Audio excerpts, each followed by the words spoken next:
wish list, ditch list. It just rhymed. But anyway, hello, welcome. My name is Stephanie, and on this channel, I love talking about houseplants.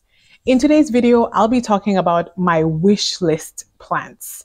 So usually people film this video in around January or February, and I was going to, but it so happened that I was able to find many of my wish list plants in that time. So I thought, why not film a new wish list? Well, why not film an actual wish list video? Why not generate a new wish list? But then I'm also going to have a ditch list. So these will be plants that I currently have in my collection that are not bringing me as much joy as they used to, or I just think it's time to sell them or rehome them to someone who would probably have way more joy, get way more joy from them than I currently am. And it also helps my space, prevents my space from becoming overcluttered. It just helps to bring back the balance in my home. I have with me my phone with a list of my plants. There are not too many actually on my list, but I'm excited to talk about it. And they're not very rare. So I have a few rare, a few common or uncommon. It depends on where you live and how available these plants are in your area. So maybe some of these plants are on your wish list too. Let me know. Let's get started. So I will start with my wish list plants. So the first one that I'd like to talk about, I have it on my phone here, and that would be the Philodendron Burl Marks variegated. So I really love the variegation on this plant, and I'll put some clips here of what this plant looks like. So this plant has been around for a while. It's by no means a new plant, or I don't think it's rare anymore. It's more uncommon. I can find them in Facebook Marketplace in my local area. But one of the reasons why I haven't gotten it yet is because these plants have a reputation of reverting. They really do. So I love the variegation, and so because they have that reputation, I want to get one that's not too expensive. I don't want to buy one that's expensive just for it to revert, but I also want to get a specimen that has a high amount of variegation so that the odds of it reverting would be a little bit less. So anyways, the reason that I like this plant versus some other plants that look very similar to it is because I like that it's more bushy. So I think I actually really like is it a philodendron? I'll put the plant and the name on the screen. But this plant, I really do like it, but it gets very gangly. So the petioles get really long, and the internodal spacing can be quite big. So as much as I love the variegation on that plant, the Paraiso Verde, that's it. So as much as I like the variegation on that plant, I've heard that it's temperamental. So I was looking for a plant that could give me similar variegation, but a more bushier in appearance. And that's what made me think of the Philodendron Burl Marks. So this one is bushier, it climbs, and I think it's also very fast growing as well. So I like it. My local garden centers or my favorite plant stores have not had any in stock as yet. So I have my eye open, but I'm also looking at local sellers, maybe on Facebook Marketplace. But like I mentioned, I'm wary of specimen that might be reverting. So yeah, I have to be careful with that one. But definitely that's a plant that I'm looking to add into my collection. So you'll notice that this list has a lot of Philodendron and Hoya. These are two species that I recently fell more in love with, and I'm trying to build them in my collection. It's mostly these two. So the next plant on my wish list that I'd like to talk about is a Hoya, and that's the Hoya Sigilattis Borneo. So there's a very silver version of this plant that I've been able to find on social media. And the reason that this one is on my wish list is because many of the Hoya that I currently have in my collection, and again, I'm sorry if it's a bit too bright. It was a cloudy day and then now it's a very bright day. But anyways, most of the Hoya in my collection are very wide-leafed, broad Hoya with lots and lots of splashing. So I thought, why not try a different kind of Hoya? I'm not a big fan of the very long-leaved Hoya. I like to have a more succulent, thicker leaves. I don't like very finger-like leaves, palm-like leaves. I'm not a big fan of these kinds of plants. This Sigilattis, I actually like. It does have a reputation of being slow growing. I mean, and I prefer fast growing plants, but you know what? I think I'm starting to prefer slow growing plants a little bit more than I'm used to, because now that my collection is definitely a lot bigger, a lot of my plants are touching the ceiling, and I don't have as much space as I did as when I started. I mean, I still have lots of space for houseplants, but I don't want to make my home look too full.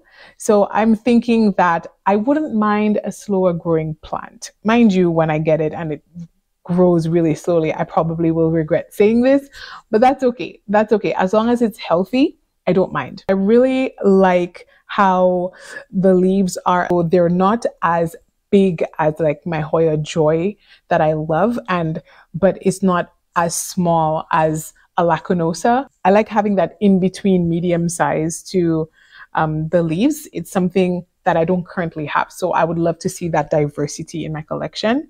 And I like the way they sun stress as well. I just really love the way this plant looks. I found some full pots of it and I like it. I think it's unique. It's different. It has that nice balance of splashing, and it's not as popular as some other Hoya. So that's what I like about it. It's just a little bit unique. I mean, I'm sure a lot of people have it, but it's not as popular as I would say the Lacunosas. And I like having unique plants in my collections, more uncommon. And this plant does look a lot like the Hoya Thomsonii, but the Thomsonii has just a little bit too much. Leaves are a bit too fuzzy, and I don't want that much fuzziness on my leaves. So they're just a bit too pubescent, and I'm not there yet. Maybe eventually I would be able to appreciate that much pubescence on my leaves, but I'm not quite there yet. So I feel like the Sigilattis is a very nice middle ground, a very nice balance of a little bit of pubescence, but not too much on the leaves. So I'm actually interested in that. Another plant that's on my list, and this one I would say is probably one of the biggest ones for me. So the one I'm actually researching the most right now, and that's the Philodendron verrucosum and or the Philodendron El Choco Red. Okay, let me preface this by saying these type of big leafed philodendrons and anthuriums are all the rave right now. And I am actually one of the very few people, it seems that I'm not interested in those very big heart-shaped leaves. They just seem difficult. And it's funny that the one that I actually want is actually one of the most difficult ones. But the only reason that the verrucosum is catching my eye is because of that very bright veining inside the leaves. Like you just have to give it to it. It is a gorgeous leaf. It is gorgeous. However, the verrucosum does have the reputation of being a finicky and difficult plant, which I try to stay away from difficult plants, and also being a pest magnet. And I also try very hard to stay away from pest magnets. So that plant actually goes against my rules, because I actually do subconsciously have rules when I buy houseplants. How much of a pest magnet is it? And like I just said, how difficult is it to care? Because I don't want a plant that's going to give me anxiety and just not going to bring me joy, because I feel like I just can't get it right. But with this plant, I feel like I'm willing to make an exception. Like, look at those leaves. Look at it. Look at them. They're stunning. They're stunning. And for the right price, I'm willing to give it a go. I'm willing to give it a try. Until then, however, I think I'm going to try out the Philodendron El Choco Red. Now, I know this plant was very popular, and I'm probably very late to the El Choco Red train, but I don't get plants because they're trending or it's what's popular, I get what I like. And so at the time when the El Choco Red was super popular, it wasn't really what I was going for at the time. But now I want the varicosum. The El Choco Red looks very similar to the varicosum. So it has smaller leaves. I mean, at first it starts off smaller, but the El Choco Red, if you give it something to climb on, it will size up. So the leaves will size up and look similar to the varicosum. But the reason I think that the El Choco Red, it's almost there, but it's not quite there. The verrucosum has some added veining around the edges of the leaves that I find is just stunning. The El Choco Red doesn't have that much veining on it as much as the verrucosum, but it does have the red backs, which are very, very popular. And let's see, I don't think the El Choco Red has the fuzzy petioles like the verrucosum. So the verrucosum has also these very bright, light green, almost like a fuchsia green looking veination in them. And then the backs are red and they have these very, very fuzzy petioles. And that fuzzy petioles are not my favorite because they seem like pest magnets. But apparently, from what I've heard, I need to research this, it seems like those fuzzy petioles actually help to protect the plant from pests. But does it really? Because this plant actually is well known to be a huge pest magnet. But anyways, I am willing to try at least one of them. I'm willing to try it once for the right price. But in the meantime, I will practice on the El Choco Red. My local nursery said that they're going to get it soon, I think this week. And so I'll be able to pick up one on Saturday. So hopefully this week I should be picking up an El Choco Red so that I can get that practice, because I don't have any large leaf philodendron in my collection. That will be my first one. And the El Choco Red is a lot more manageable and easier to deal with, harder to root. I've learned from some people who report, or some people who have them. But hopefully getting it from the nursery, I hope to get like a nice, solid, healthy specimen so that I can be off to a good start and I won't need to reroot it anytime soon. Okay, the next plant on my list is, we're going back to Hoya now, and that's a Hoya Snowy Silver. It has these longer, pointier leaves, and it's mostly silver, like a minty, a greenish mint silver with lots of speckles and splashes of green on them.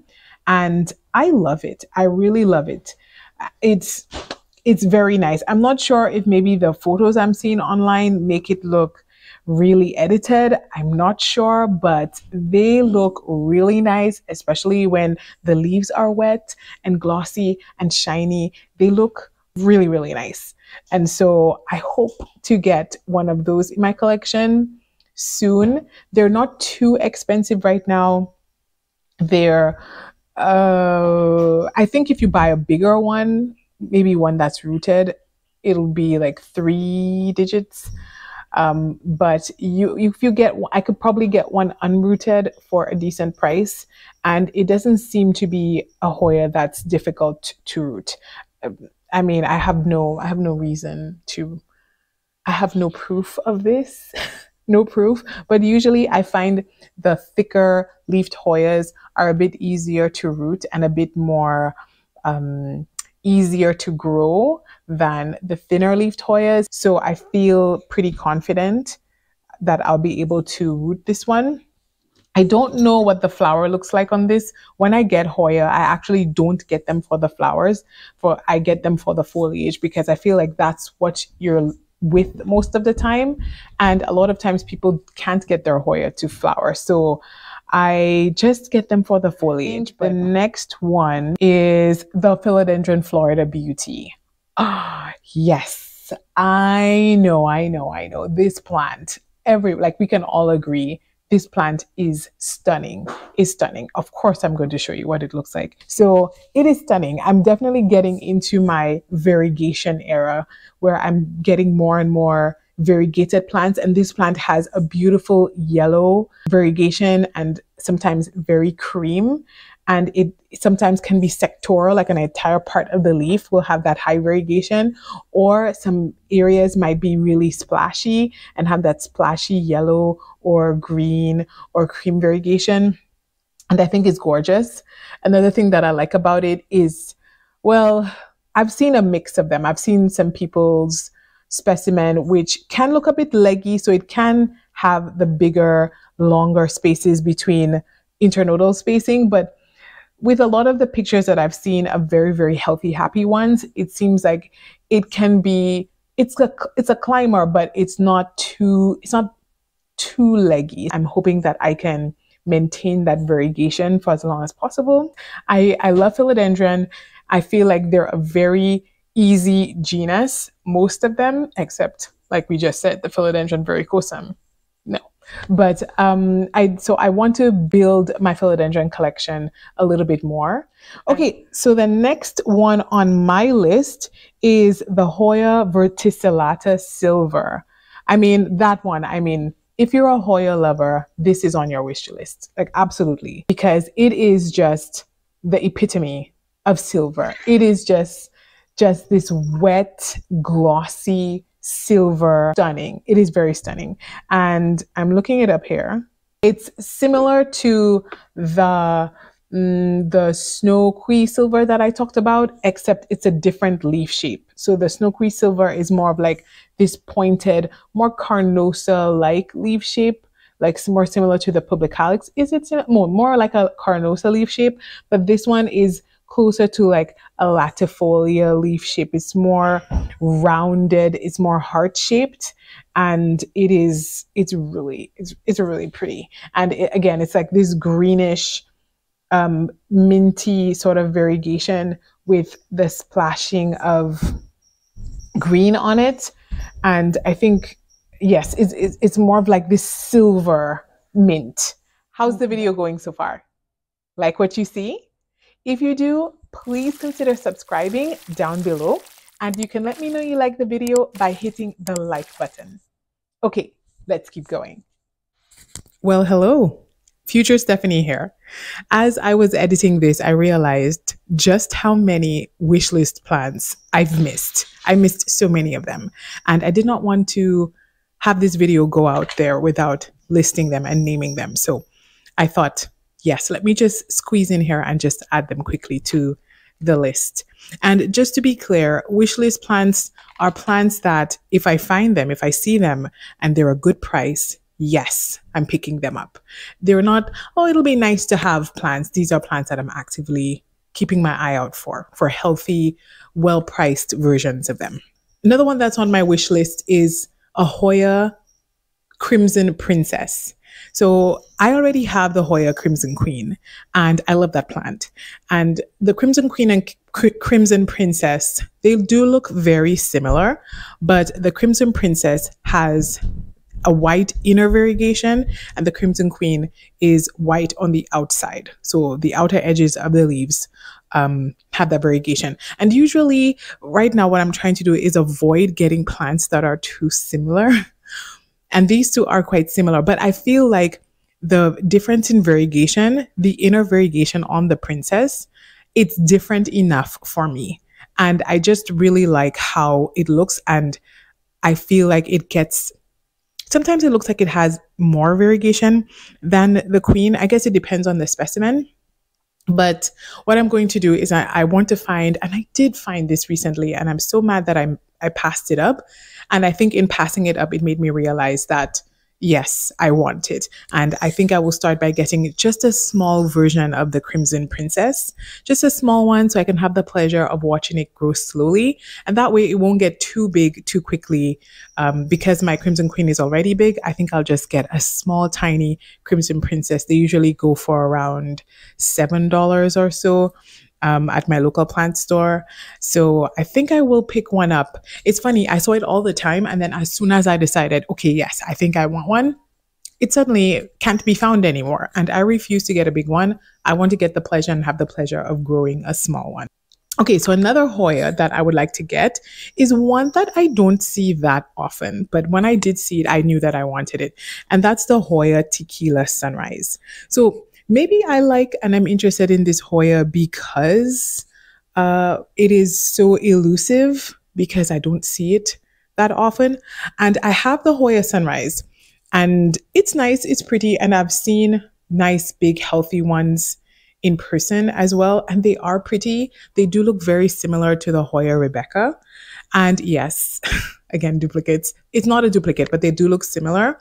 But the Hoya Sunrise that I got was like for $5. It was on its way out. So I thought, why not? So it's basically a rescue plant. Let's just say that. I rescued the Hoya Sunrise. But the Tequila Sunrise, from what I've seen, and there are not that many pictures to go by online, but they seem to have bigger leaves. I even tried Googling what's the difference between the two. And I do think there is a difference, but there is no online article that I can find or any page right now that's sharing what the obvious difference is between the two. But the Tequila Sunrise seems to have bigger leaves, and they seem to be darker, right? If you have more information and you know more about this, and maybe you know that they're actually the same plant and, you know, they just have two different names, please let me know in the comments down below what you know, because I already have the Sunrise, but I don't think that they're the same. I do believe that they're different, because from what I see online, like I mentioned, the Tequila Sunrise tends to have bigger leaves, stronger veination. So the veins seem to be more pronounced. And it seems like sometimes, I guess, depending on the growing conditions, the leaves can look really dark. I don't know if it's the photo that I'm looking at, that the leaves can look like they can get really dark. Maybe it's just the picture that I'm looking at, but I like leaves that can get that nice dark look. And they also have the beautiful sun stressing on them, the reddish sun stressing. I actually really like that. I think it's stunning. I really like the red sun stressing on it. So hopefully I'm going to keep my eye out for Tequila Sunrise specifically. Okay, and another plant that I would like to add to my wish list is that is on my wish list, is the Scindapsus Tribi dark form. So I do have the regular Scindapsus Tribi. I do have it. I featured it recently in a favorites video, and I'm not a big fan of Scindapsus. I'm not gonna lie.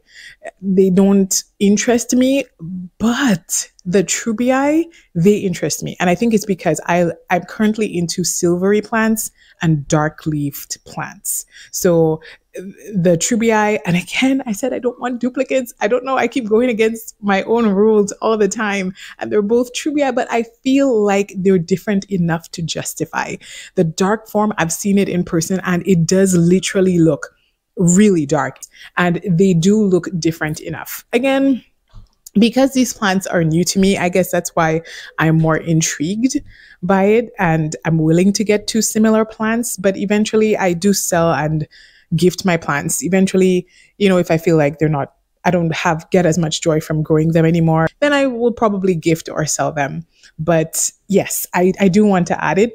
And I've seen the smaller pots of the dark form of the Truebii. I've seen it around. Once again, I've passed them up in my plant shopping excursions, and looking back now, I want to say that I regret, but you know what? I don't regret. I want to be more deliberate about my plant purchases, and if in the moment I'm not feeling it, I'm not going to buy it.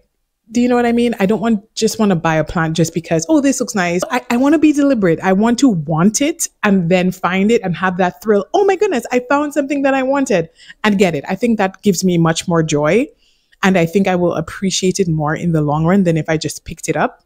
You know what I mean? I think you do. At least one person does.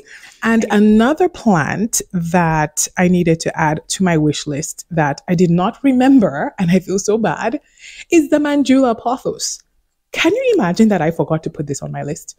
I have been looking for this plant for months. You have seen me in my plant shopping videos as I go around and occasionally find it, but you find lackluster specimen, like, you know, some pots that don't look healthy and happy, and, you know, they just look tired. Pothos, they're very easy plants to take care of. And I do have two different pothos in my collection. I'm not sure if in this angle you can see the neon pothos on this side, and I do have the marble queen pothos as well. But there's something about the Manjula pothos that's just a little bit different. I like the curling of the leaves.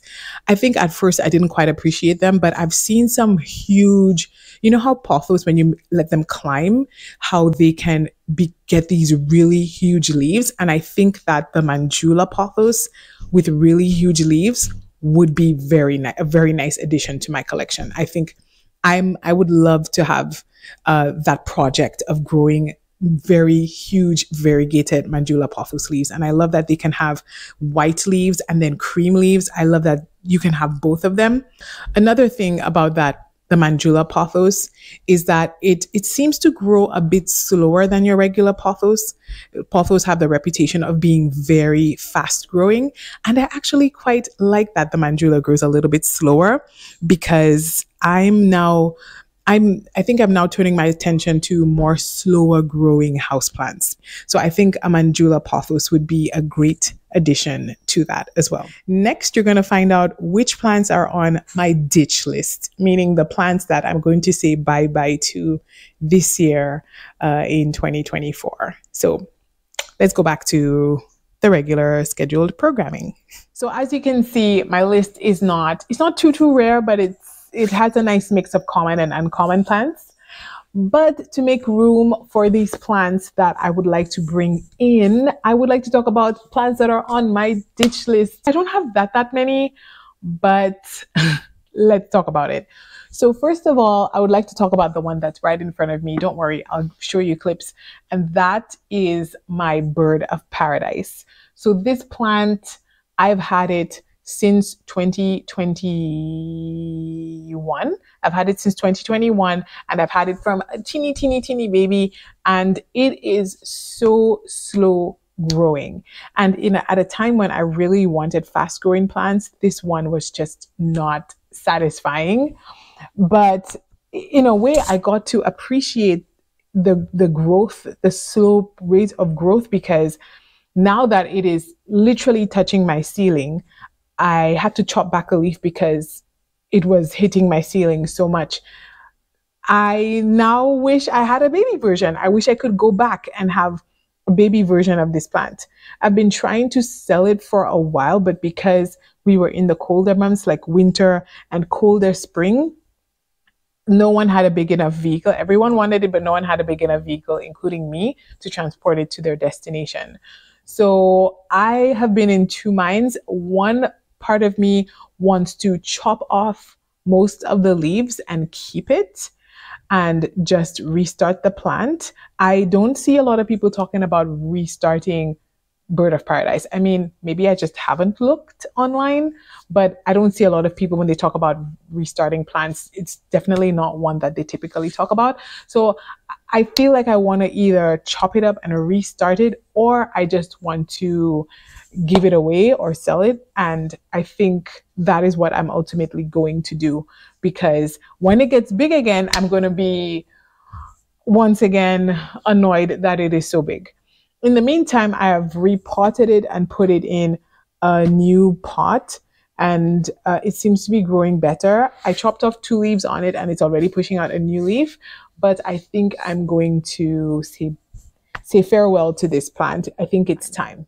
Another plant that's on my ditch list is my Dieffenbachia. I know.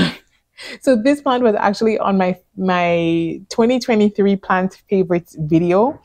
And I loved it because it was definitely a comeback plant and a trooper. It is so easy to grow. It's so forgiving. I think I just had the generic Dieffenbachia. I can't remember what it's called exactly. Dieffenbachia. It's not a snow, but I'll put the name on the screen. But anyways, I have this plant growing in just water, and it actually is doing quite well. It's very happy, very easy to grow in water. But I'm just not in love with the plant. So I lost my last camera. We have a new setup, so sorry if it looks a bit different, and the lighting has once again changed. And then another plant that I think will be on my ditch list. I really should have found a more kinder way, but it rhymed with wish list, ditch list. It just rhymed. But anyways, another plant that's on there is my Philodendron Selloum. So I do have two Philodendron Selloum. I do have two. So and I've had them for quite a while. I think I've had them both since 2021.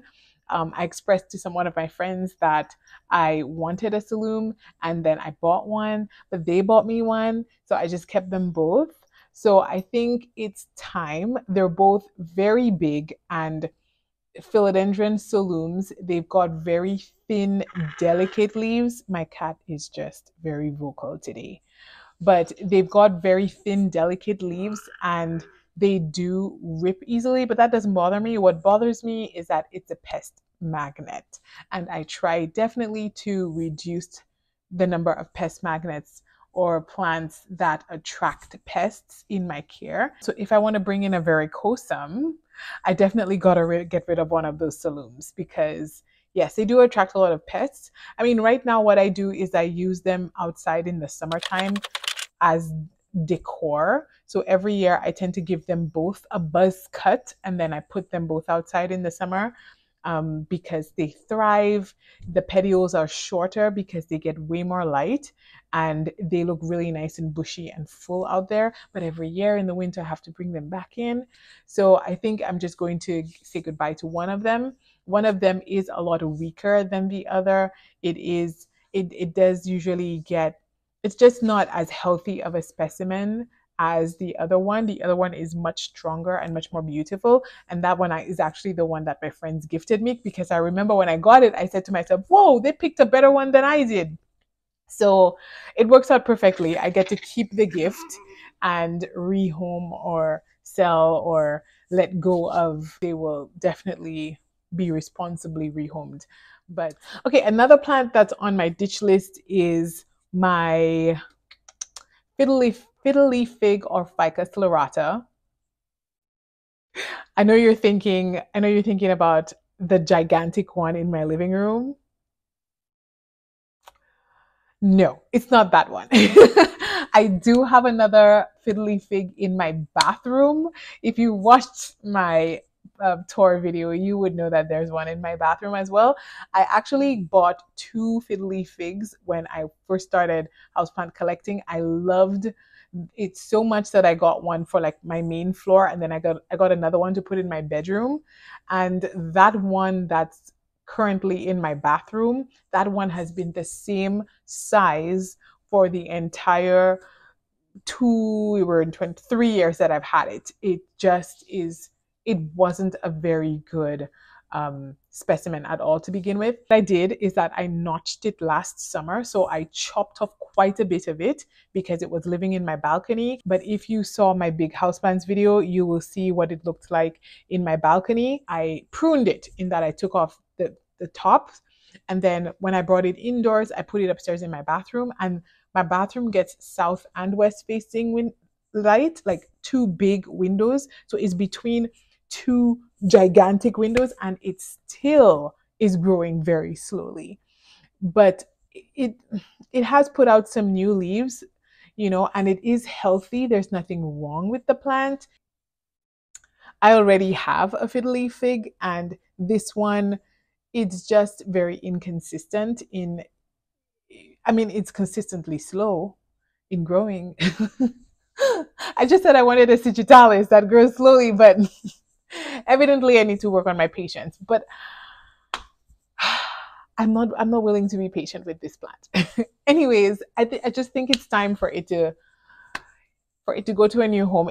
It is what it is, and I'm just gonna have to let that one go. I do believe I have one more. So I have I call it, it's really a monster. I have a gigantic Monstera deliciosa. It's right here. I'm not sure if the camera will capture it, but it's right here in my west facing window, and it is massive, and it's time for that to get a big chop. I will record that. I do have a series called The Big Chop, where I'm going to chop back a lot of my big houseplants. I already have the first episode out, which is of my Ficus elastica, but soon I'll be having the next episode, which will most likely be of this Monstera deliciosa. I'm not going to sell or let go of this entire plant, but I think I'm going to let go of so much of it that I think it can join this list. It does have very mature leaves at the top with like giant leaves with multiple fenestrations in them. So I think I'm going to take this plant back. It has, I think, about 4 or 5 plants in the pot. So when I take it out, I'm really gonna give away and rehome all the babies that's inside of it that I put in there to give it a nice full look. I'm just gonna get rid of all of them and just cleanly chop off the top and then put it into soil and then just start it from a smaller plant. The rest are gonna go. So I think it's fair to say that it belongs on this list of the ditch list. I'm ditching most of that plant. I also have a Thai constellation, and the Thai constellation is a slow grower, which I don't mind because it can get pretty big. I don't need my deliciosa to be that big when I have a Thai con that's going to be eventually getting big. So yeah, that's the plan. That's the plan. Thank you so much for watching today's video. I really appreciate you spending some of your day with me. This was my first wish list video. So in a few months, stay tuned to see if I actually did get those plans. And that's it for today.